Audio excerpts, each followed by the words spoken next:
Hoje a gente vai mergulhar num dos eventos neurológicos mais curiosos e que para muita gente chega a ser bem assustador. A aura da enxaqueca. Sabe? Aquela experiência que pode distorcer a realidade por um instante. Mas o que está acontecendo de verdade dentro do cérebro quando isso ocorre?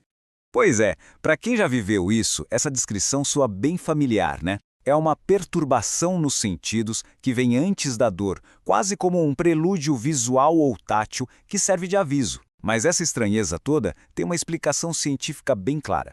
Bom, nessa análise, nosso roteiro vai ser o seguinte. Primeiro, a gente vai entender o que é a aura. Depois, vamos ver os detalhes dos sintomas. Em seguida, explorar a causa neurológica disso tudo. Aí, vamos fazer uma distinção super importante entre aura e AVC. E para fechar, a gente vê como lidar com gatilhos e riscos. Ok, vamos começar pelo básico. É fundamental entender que enxaqueca não é só uma dor de cabeça forte. De jeito nenhum. É um evento neurológico bem complexo. E a aura é talvez a prova mais viva disso. Olha, a definição oficial já nos diz muita coisa. São distúrbios sensoriais, eles são temporários e, o mais importante de tudo, são totalmente reversíveis. Isso quer dizer que, mesmo sendo assustadores, os sintomas somem sem deixar nenhum dano. E a duração é um fator chave aqui. A maioria das auras se desenvolve e desaparece nesse intervalo aí, de 5 a 60 minutos. Geralmente antes da dor de cabeça começar para valer. É uma janela de tempo curta, mas, olha, bem intensa. Agora, como é que essa aura se manifesta na prática? Ela não é igual para todo mundo, não. Vamos dar uma olhada nas diferentes formas que ela pode tomar, que a gente pode dividir em 4 categorias principais. A grande maioria das auras é visual, como está aqui no topo da lista. Mas elas também podem afetar outras áreas. Podem ser sensoriais, alterando o tato, sabe? Podem impactar a fala, a linguagem e, em casos mais raros, podem até afetar a parte motora, causando uma fraqueza muscular temporária. O mais interessante aqui são os detalhes desses sintomas visuais. As famosas linhas em zigue-zague que ficam brilhando, os pontos cegos, que a gente chama de escotomas, que às vezes têm uns contornos brilhantes, ou até flashes de luz, a fotopsia, são as manifestações clássicas. O mais comum é elas começarem pequenas, no centro da visão, e irem se expandindo para fora, quase como uma ondinha visual.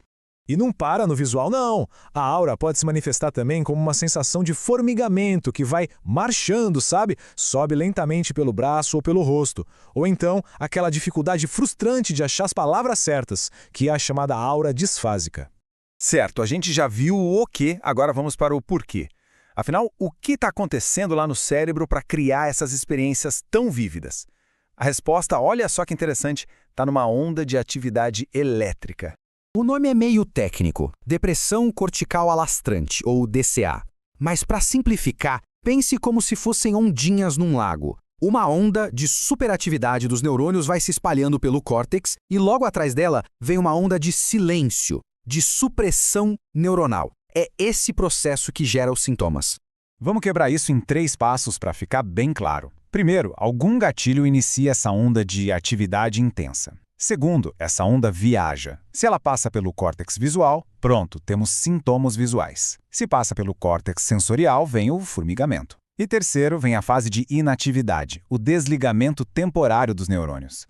E esse slide aqui ilustra perfeitamente essa dualidade da DCA. A fase de atividade intensa causa o que a gente chama de sintomas positivos, que é quando algo é adicionado à percepção, como ver luzes. Já a fase de supressão causa os sintomas negativos, que é a perda de uma função, como um ponto cego ou dormência. Faz sentido, né?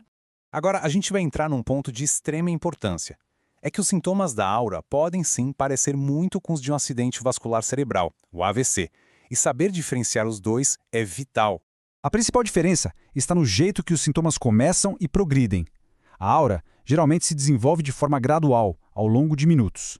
Os sintomas evoluem, mudam. Já os sintomas de um AVC são, na maioria das vezes, súbitos. Eles atingem a intensidade máxima quase que instantaneamente. Para resumir de um jeito bem fácil de lembrar, a aura marcha, o AVC ataca. E aqui, o ponto mais importante de todos é este. Na dúvida, procure ajuda médica. Imediatamente.